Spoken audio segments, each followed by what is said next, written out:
So, ayan, mga darlings, natapos na natin, ayan, yung ating tabuli.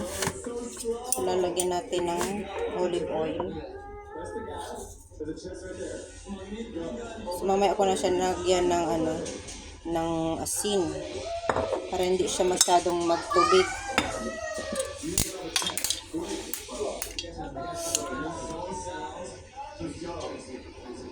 Ayan.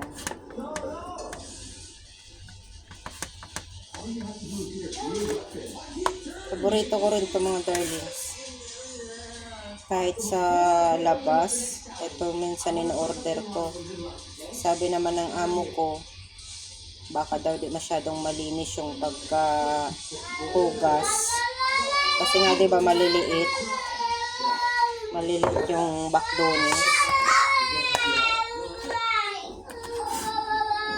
Kaya sabi ni mama,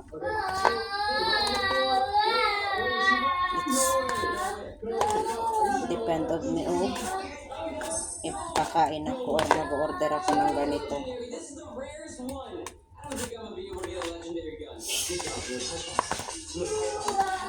So ayan mga darling,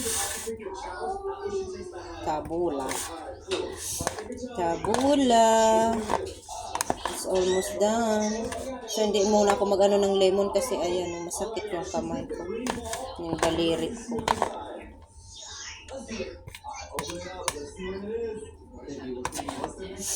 So tama na yung ano niya kasi masyado man ma-oil. Hindi na maganda pag masyadong ma-oil.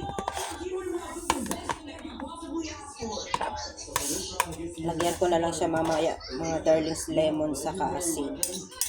So okay na siya. So ilagay natin siya sa ref para masarap. Kahit wala siyang masarap naman talaga yung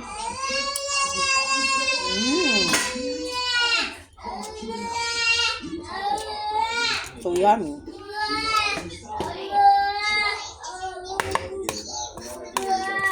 Ilagay natin siya sa ref mga darlings.